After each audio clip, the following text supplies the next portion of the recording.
नमस्ते। चलिए आप देखते हैं हाइपरबोला। हाइपरबोला के पहले हम सर्कल, इलिप्स और पैराबोला देख चुके हैं। अब देखते हैं कि हाइपरबोला क्या होता है और हाइपरबोला को हम कैसे डिफाइन करते हैं। एक तो हम प्लेन और conic, this is section of cone, plane और कोन के intersection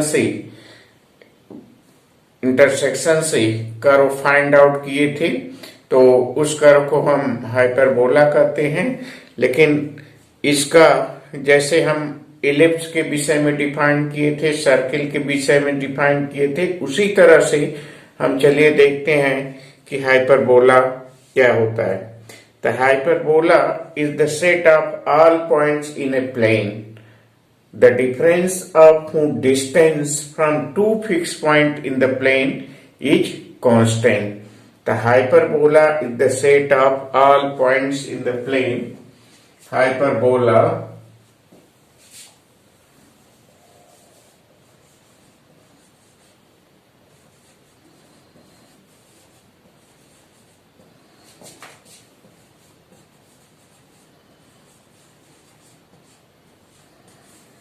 the set of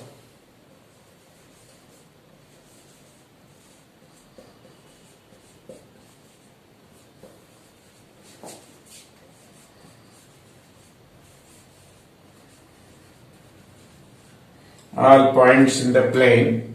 Hyperbola is the set of all points in a plane. In the plane, the difference of distances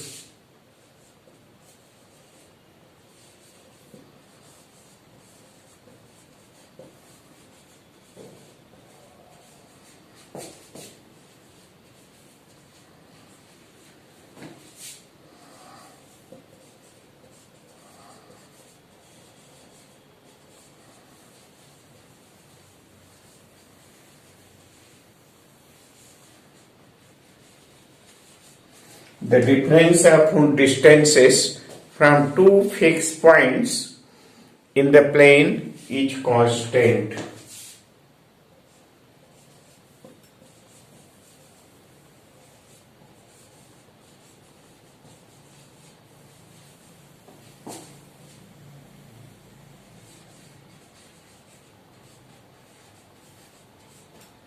Constant. Hyperbola is the set of all points in the plane. Hyperbola is the set of all points in the plane. The difference of distances from two fixed points in the plane is constant. So the differences of two fixed points in the plane is constant, such as here you see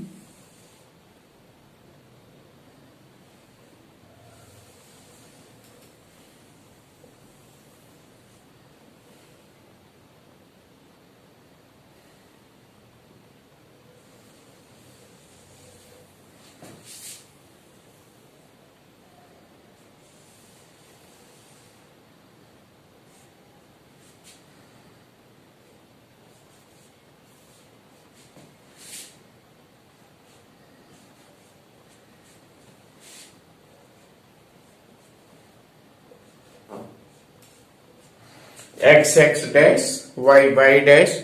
This is the hyperbola, and now take the point. This is two fixed points of the hyperbola, that is the f1 and f2. Take the point p1, p2 and p3, and the hyperbola join this p1 f1 and p1 f2. p1 f1 and p1 f2 को join कर दी, p2 f1 और p2 f2 को join करते हैं, p3 f1 और p3 f2 को join करते हैं। ठीक, the difference of the distances from two fixed points. Difference of distances from two fixed points, इसमें जब भी हम difference of distances लिखेंगे, farthest distance minus lower distance. So we can write farthest distance minus lower distance. The P2 F2, here you write P1 F2. First you write P1 F2 minus P1 F1 equal to P2 F2 minus P2 F1 equal to P3 F1 minus P3 F2, because P3 F1 is more distance to P3 F2, so that will be a constant. This will be the constant. So these differences, the differences of distances from two fixed points is always constant. And now let us see some of the other definition. The line segment passing through the two focus F1 and F2, that will be called the transverse axis. So this line is the transverse axis. This is the transverse axis.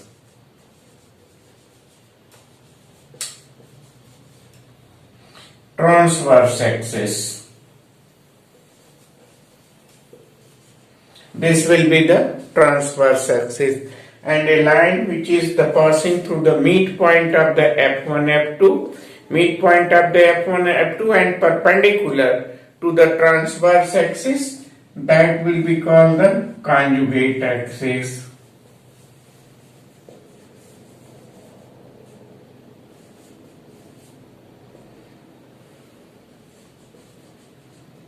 Conjugate axis. The parabola passing through the point of intersection of the transverse axis is known as the vertex. This point and this point is known as the vertex. Let this point is A and this point is B. So this is the vertex. This is the vertex of the parabola.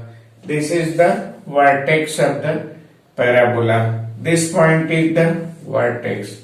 This point is the A and B is the vertex. And F1 and F2. F1 and F2 is what? That is F1 and F2 is the focus. Focus of the parabola. So this is the parabola. The distance between two foci. Distance between two foci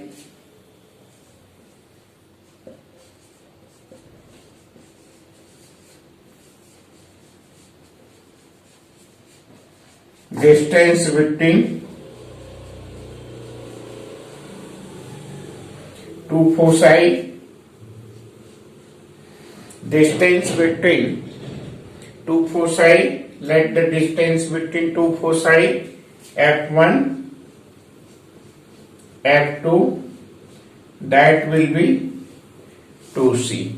The distance between two foci is 2c, and distance between the vertices,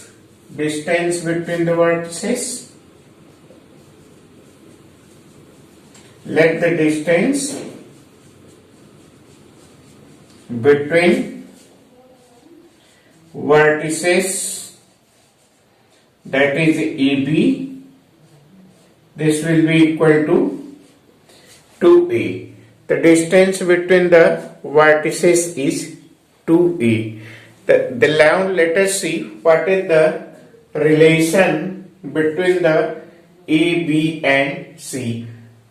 हम यहाँ मान लेते हैं कि दो focus के बीच का distance 2c है और दो वर्टिसेस के बीच का डिस्टेंस 2a है. अब हम देखते हैं कि what is the conjugate axis.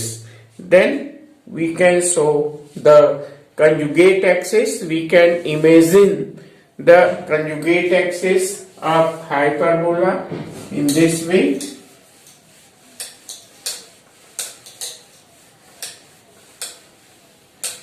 Relation between the A, B and C.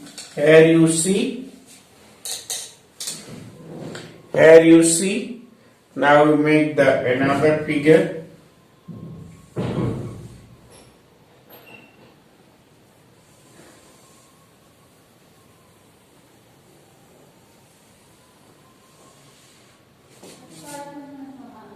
Now make the another figure.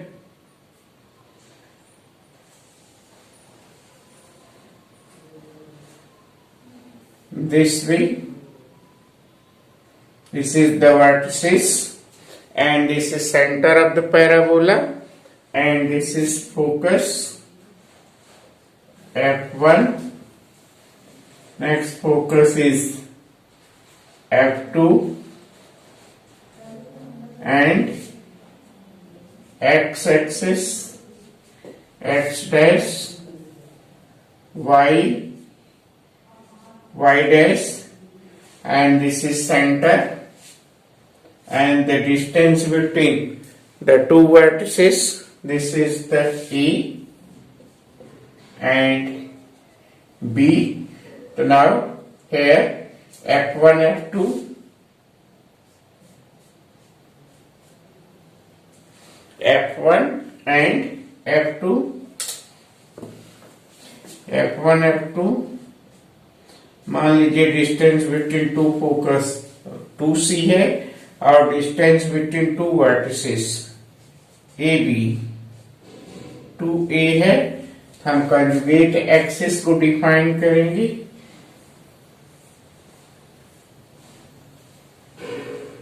इस तरह से और यहां हम डिफाइन करेंगे इस तरह से कंजुगेट एक्सिस को डिफाइन करेंगे.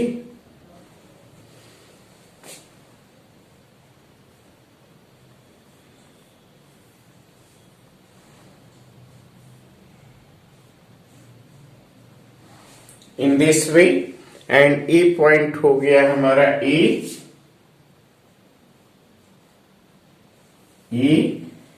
बी हो गया और ए सी हो गया.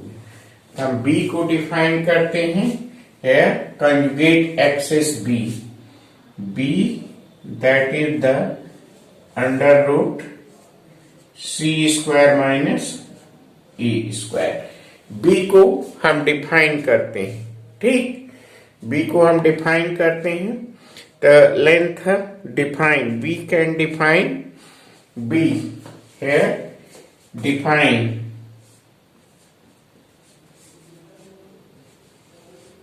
B, the length of conjugate axis.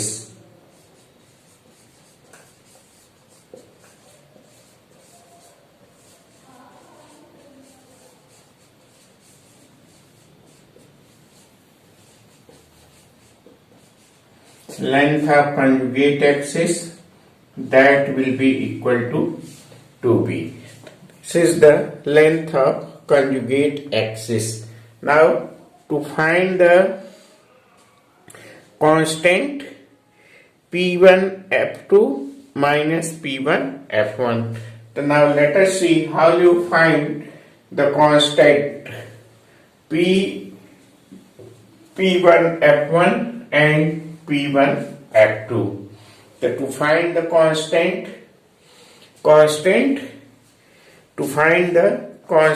P1 F1 and P1 F2. So to find the constant P1 F1 and P1 F2,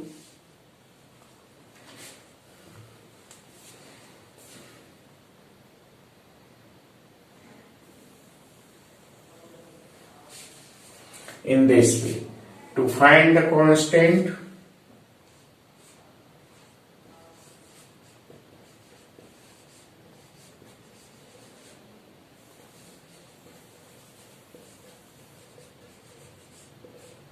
To find the constant P1 F2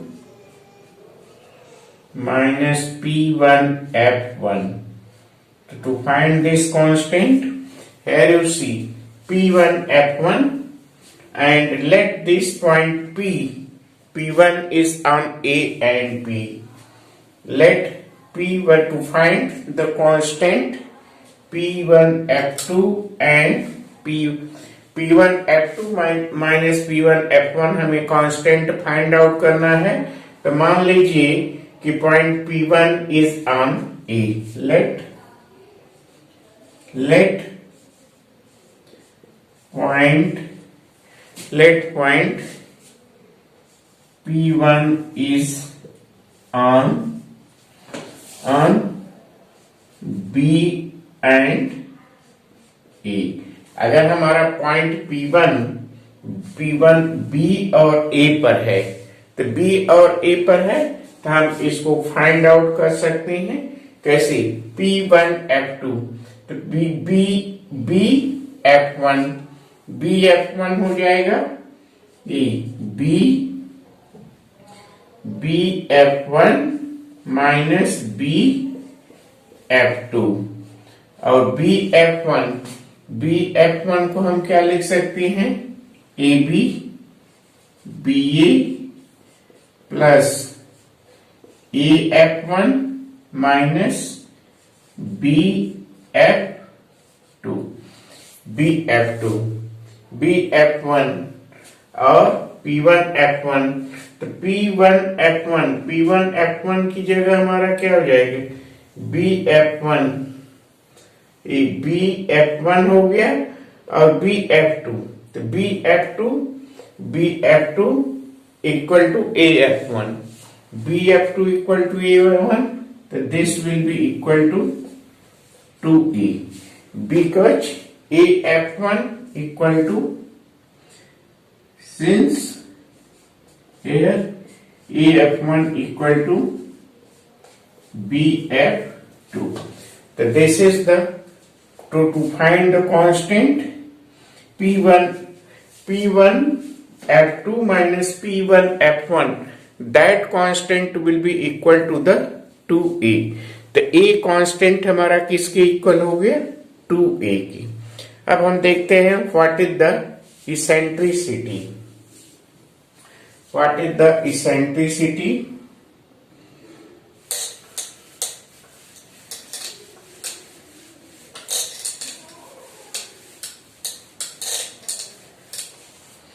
What is the eccentricity?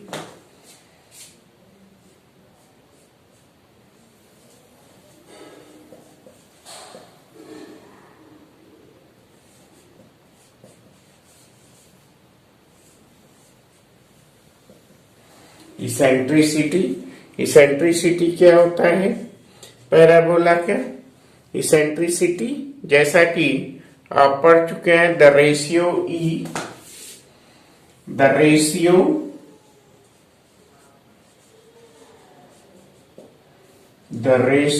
E C and E, transverse semi transverse axis और focus के ratio को हम eccentricity कहते हैं।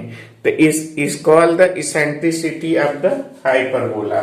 तो this is the eccentricity, the ratio E equal to C by A is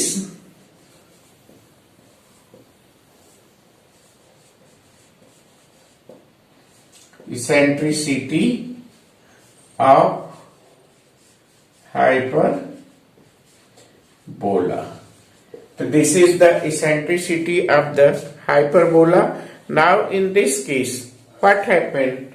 Here you see A is always less than C. A is always less than C. It means that eccentricity of hyperbola का eccentricity E always greater than 1. The eccentricity of hyperbola is always greater than 1. And from this we can see the foci is at a distance of C is equal to AE.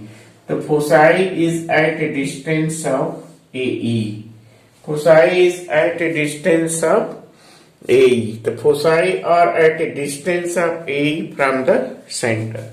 The foci, this foci at the distance of the AE from the center. This point is the center. This point is known as what? Center.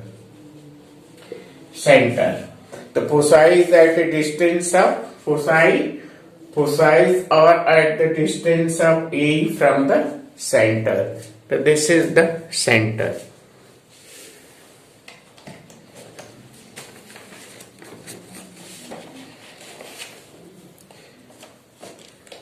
And now let us see, there are standard equation of hyperbola.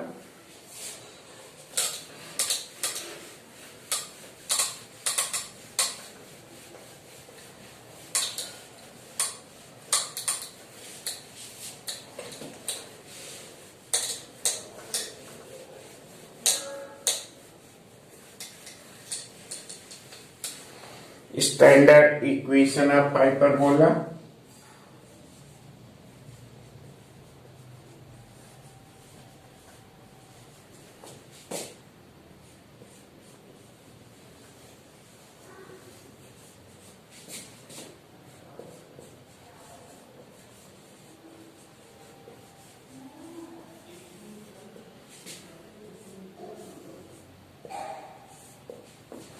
Standard equation of hyperbola. So there are two is the standard equation of hyperbola. First, now we see here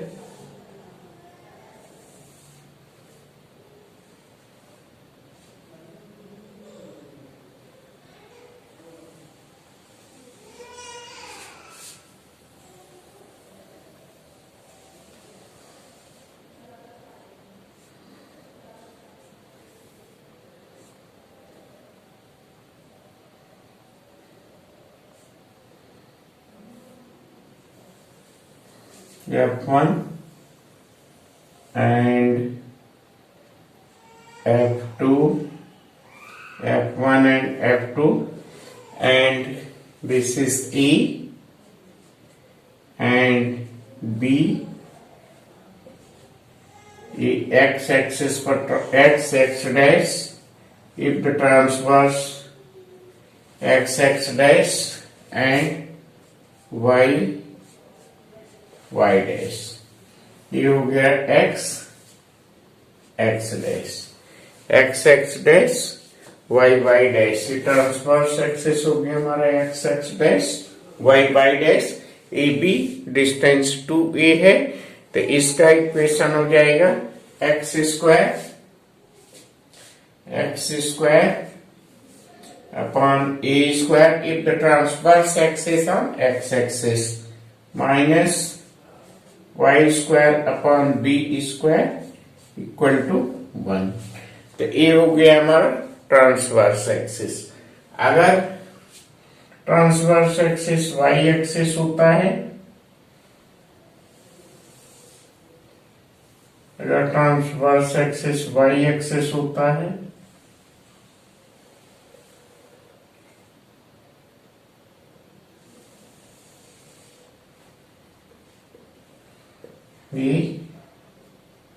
ये हो गया हमारा y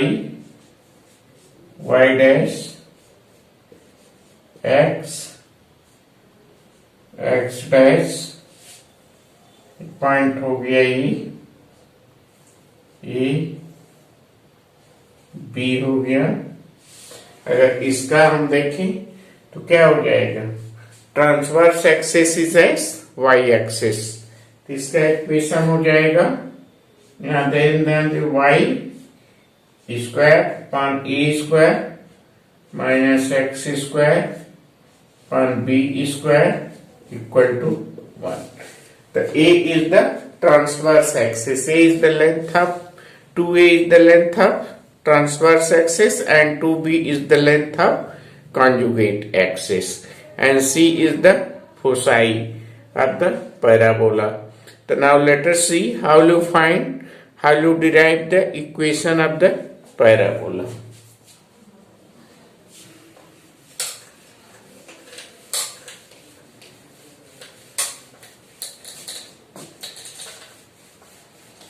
rewrite the equation of the parabola.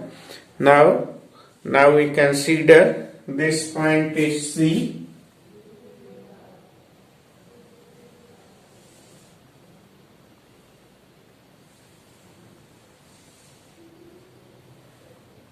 This is directrix.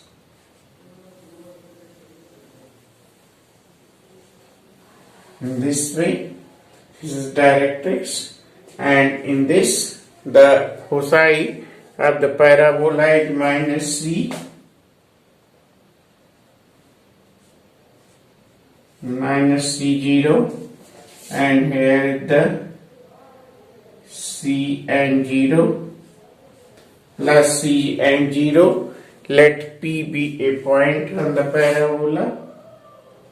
This point P is a point X and Y.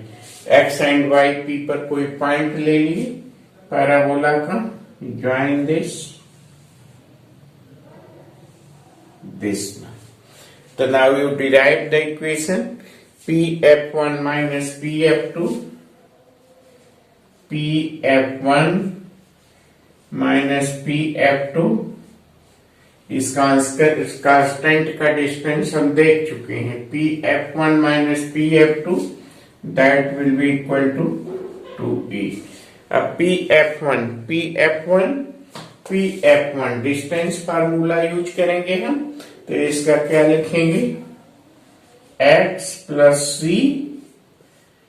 Whole square plus y square under root minus Pf2 के स्थान पर हम क्या लिखेंगे?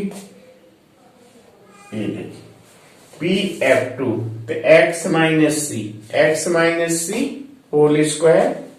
यहां हमारा हो जाएगा x minus C whole square plus y square equal to 2e. तो इस तरह से इसको डिराइव किए. इसको डिराइव करते हैं. चलिए इसको डिराइव करते हैं. ठीक, तो डिराइव करते हैं इसको. तो डिराइव करने के लिए क्या करेंगे? इसको उस साइड में ले जाते हैं. इसको इस साइड में ले जाएंगे तो ये जाएगा हमारा x plus c whole square plus Y square under root equal to 2a plus under root x minus C whole square plus Y square. अब क्या करते हैं? Squaring on both sides. अब दोनों साइड्स में इसको स्क्वायर करते हैं. ठीक, तो स्क्वायरिंग ऑन बोथ साइड्स, दोनों साइड में स्क्वायर करते हैं. तो यहां हो जाएगा हमारा x plus c whole square plus Y square equal to 4a square हो जाएगा और plus 4a under root x minus C whole square plus Y square and plus x minus C whole square plus Y square. ये हो जाएगा.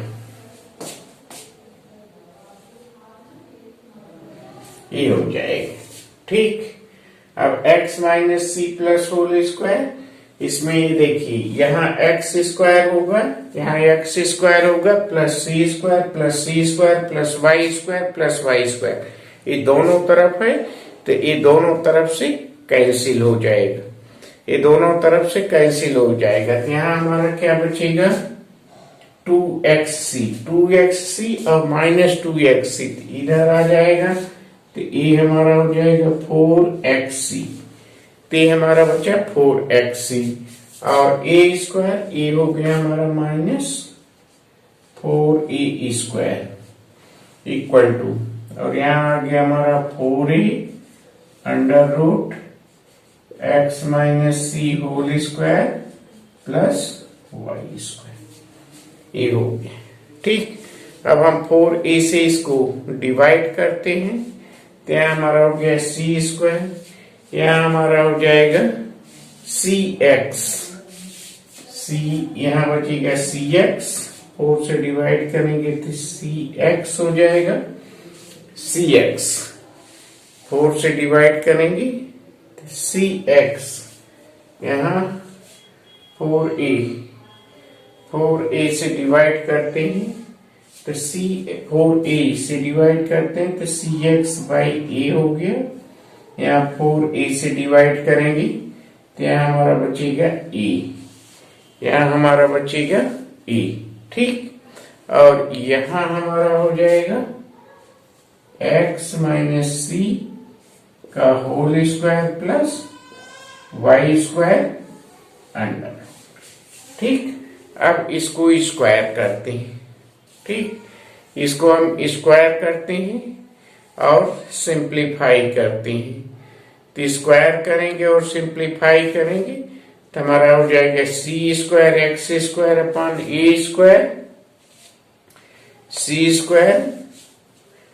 Square x square upon ए square minus x square, यहाँ आ जाएगा हमारा c square x square upon ए square, c square x square upon ए square और minus x square इस side में करते हैं, माइनस एक्स स्क्वायर हो जाएगा minus equal to minus x square और वाई स्क्वायर उधर होगा तो यहाँ हो जाएगा minus Y square equal to इधर आ जाएगा सी स्क्वायर माइनस ई स्क्वायर, ठीक।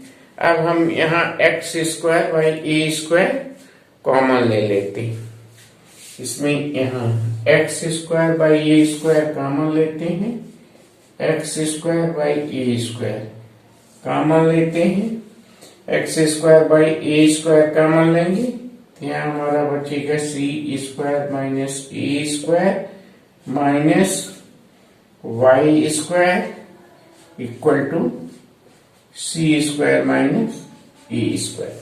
अब सी स्क्वायर माइनस ए स्क्वायर से इसको डिवाइड करते हैं तो ये कैंसिल हो जाएगा तो हमारा हो जाएगा x square upon A square minus Y square upon c square minus A square equal to 1 and b is what है।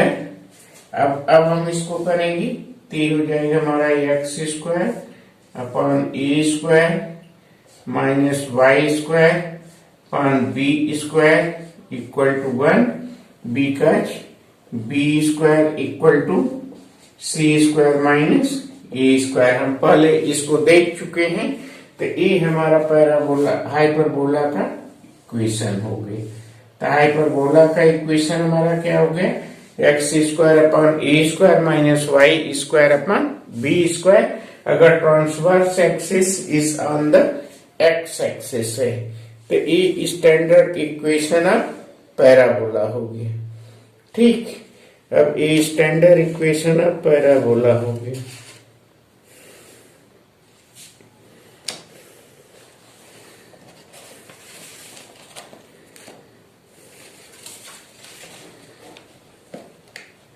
अब हम पैराबोला पर कुछ क्वेश्चन देखते हैं। Question number 1 11.4। ये तो ठीक हो गया, क्लियर हो गया, इसमें कोई दिक्कत नहीं। जैसे मैं इलिप्स का डिराइव किया था उसी तरह से इसको आप इजीली डिराइव कर सकते हैं डिस्टेंस फार्मूला यूज करके, ठीक। अब हम देखते हैं कुछ क्वेश्चंस, सम प्रॉब्लम देखते हैं जो कि इस पर डिपेंड है। कुछ प्रॉब्लम देखते हैं जो कि इस पर डिपेंड है। Question number 1 11.4। Question number 1 11.4। Question number 1 11.4 देखते हैं। और इसमें दिया हुआ है कि find the foci, vertex, eccentricity and the length of latest reactive.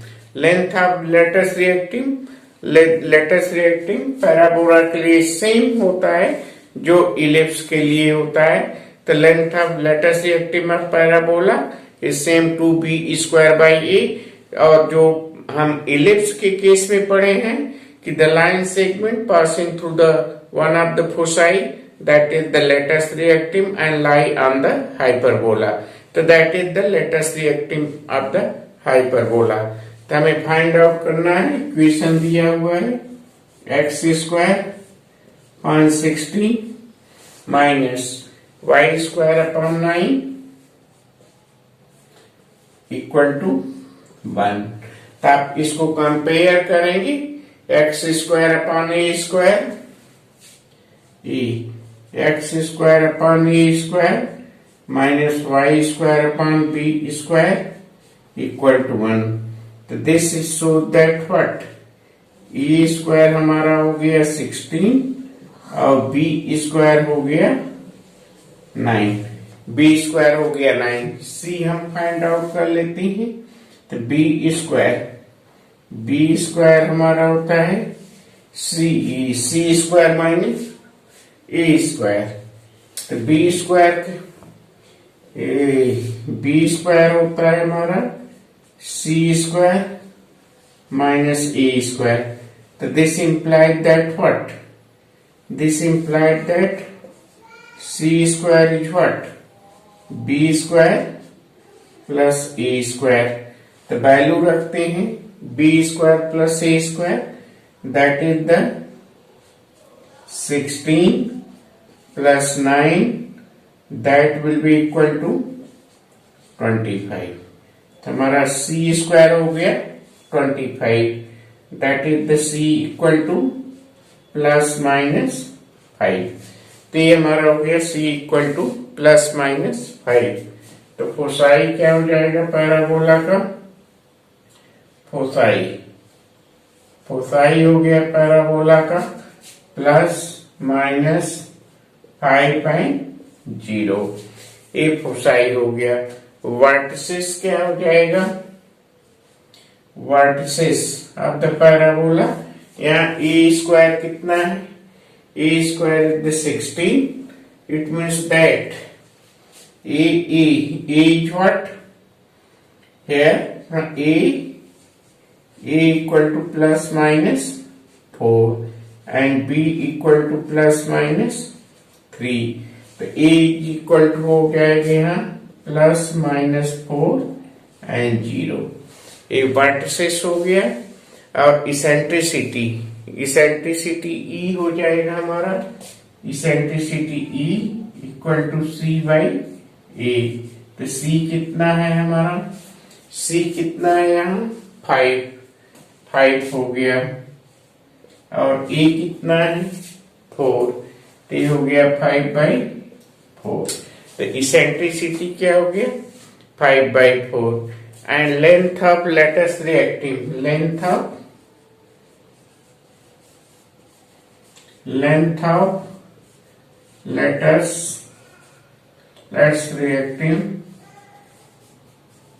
Length of lattice reactive hyperbola का लेंथ ऑफ lattice reactive क्या होता है 2b स्क्वायर अपॉन ए, 2b स्क्वायर अपॉन ए।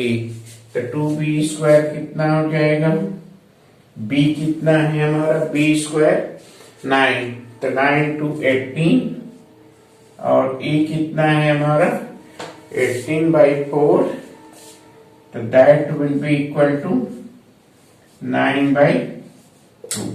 तो लेंथ ऑफ lattice reactive हो गया 9/2। तो ये हमारा हो गया क्वेश्चन नंबर 1। तो इसी तरह से हम क्वेश्चन नंबर 3 कर सकते हैं। क्वेश्चन नंबर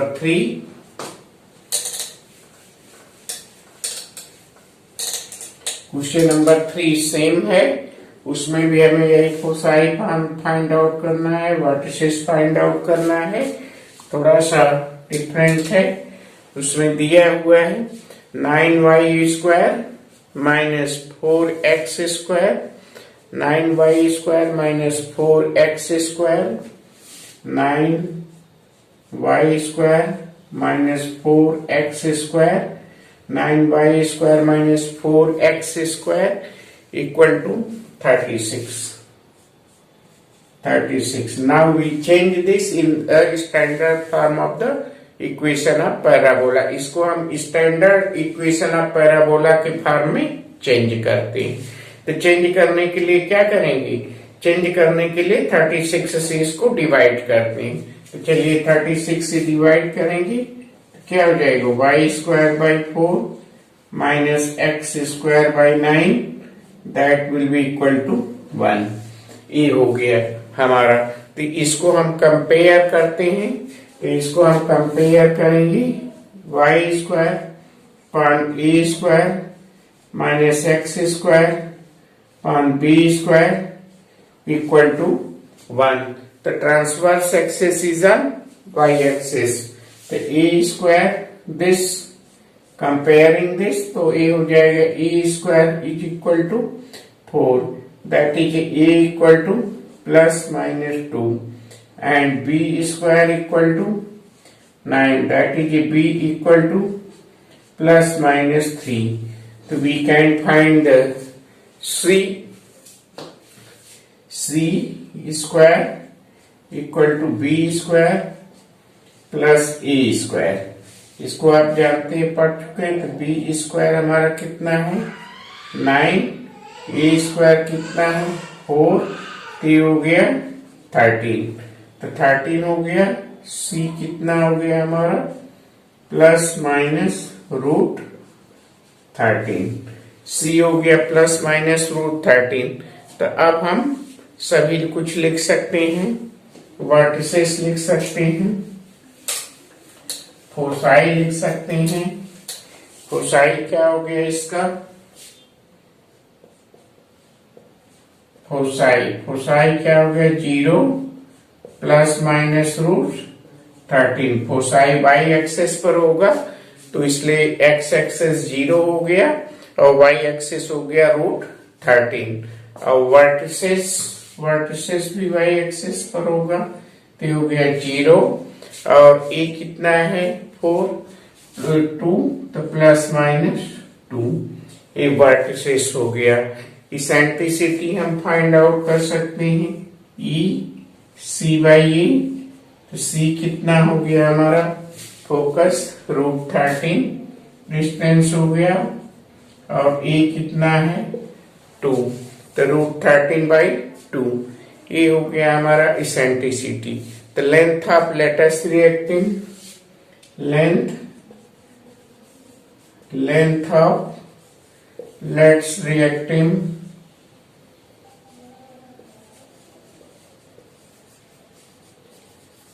ए हमारा हो गया 2b स्क्वायर अपॉन ए. तो 2b स्क्वायर कितना है? b स्क्वायर हमारा है 9 to 18 बाई 2. ए कितना है? 2. तो that is this will be equal to 9. A हो गया हमारा 9. तो इस तरह से हम इस क्वेश्चन को कर सकते हैं. Question number 3. ठीक. अब हम एक क्वेश्चन देखते हैं. Question number 10.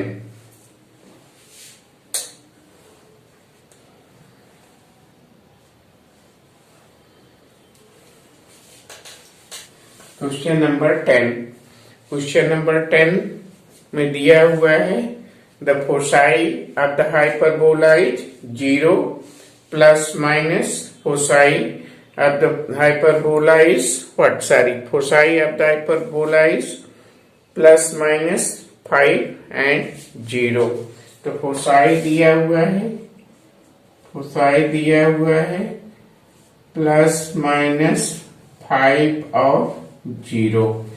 foci दिया हुआ है and the length of transverse axis is 8. Length of transverse axis given. Length of transverse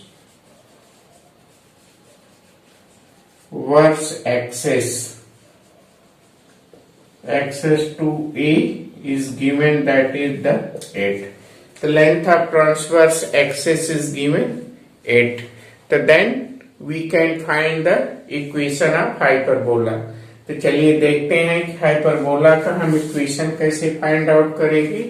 E this implies that what A equal to हमारा हो गया 4 और C इक्वल टू 5. तो हम फाइंड आउट कर सकते हैं a B equal to B square equal to C square minus A square.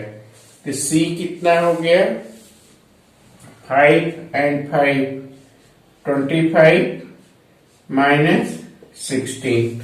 तो 25 माइनस 16 ये हो गया हमारा 9. तो 25 माइनस 16 9 हो गया B. तो B कितना हो जाएगा. This implies that B equal to plus minus 3.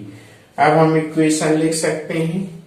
That is the transverse axis. Foci is on x-axis, so that transverse axis on x-axis. So that is x square upon a square. A is what 4.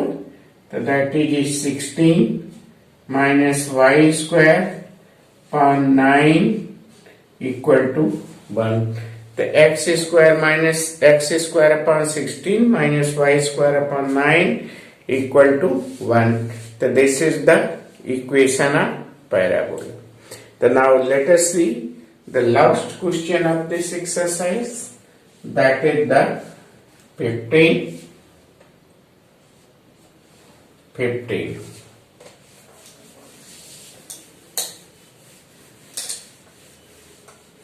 इसमें 15 दिया हुआ है. Find the equation of hyperbola if the foci is 0.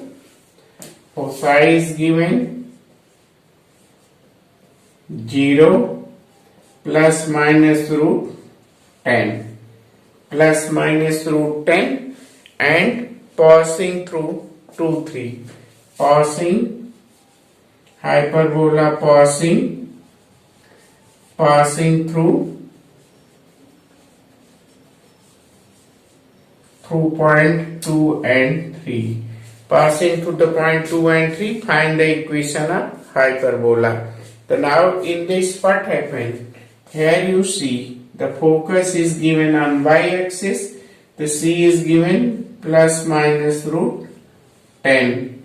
C is given plus minus root 10. So then we can write the standard equation of the parabola when transverse axis is the y-axis. So that is what? Y square upon A square minus x square upon B square equal to 1. So now we can calculate this B. So now what is the B? B equal to here. Now you see we can find B is B equal to what? B square equal to C square minus A square. The C square 10 minus A square. This is B. So we can write the value of B, and hyperbola is passing to the point 2 3. In the place of y we write 3. So that is 9 minus A square x. X is what? Or x is 2. तो so that we write 4. x के स्थान पर 4 लिखेंगे और b के स्थान पर 10 minus a square equal to 1. इस इक्वेशन को सॉल्व करेंगे. तो यहाँ हम सॉल्व करते हैं. 9 and 10 ये हो गया हमारा 90 minus 9a square minus 4a square equal to, इन दोनों को मल्टीप्लाई करेंगे तो ये हो गया 10a square minus a to the power 4. तो ये हमारा इक्वेशन हो जाएगा. ये क्या हो जाएगा? ये हमारा इक्वेशन हो जाएगा a टू द पावर 4. इधर आ जाएगा 9 4 and 10, that is the minus 23 3a² and plus 90 equal to 0। ये हो गया। अब इसको हम सॉल्व करते हैं, इस इक्वेशन को हम सॉल्व करते हैं। तो a⁴ हो गया, क्वाड्रेटिक इक्वेशन हो गया, a⁴ हो गया एंड माइनस यहाँ 18a² हो गया माइनस 5a² हो गया प्लस 90 इक्वल टू 0 हो गया। a² कॉमन लेते हैं तो यहाँ हो गया a² माइनस 18 माइनस 5 कॉमन लेते हैं तो यहाँ हो गया a² minus 18 equal to 0। This implied that what? a² equal to 5 and a² equal to 18। तो here c का वैल्यू √10 है तो 2c को a से ग्रेटर देन होना चाहिए। यहाँ a² का वैल्यू c² का वैल्यू क्या है 10 है और a² का वैल्यू 18 है और c² is always greater, c is always greater than a because eccentricity of the hyperbola is always greater than 1। तो greater than 1 होना चाहिए so that a² is not equal to 18। This value is a² minus 18 a² equal to 18 rejected। a² minus this value a² equal to 18 rejected because c² क्योंकि c² का value a² से कम है। c² हरदम अधिक होना चाहिए, फोसाई अधिक होना चाहिए पैराबोला का। then we take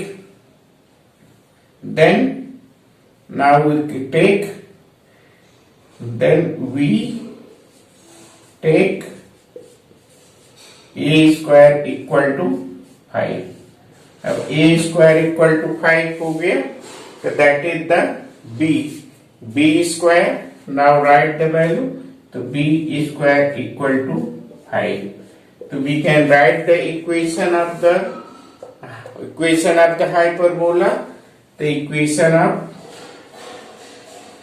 equation of hyperbola हो जाएगा बोला y² बाई 5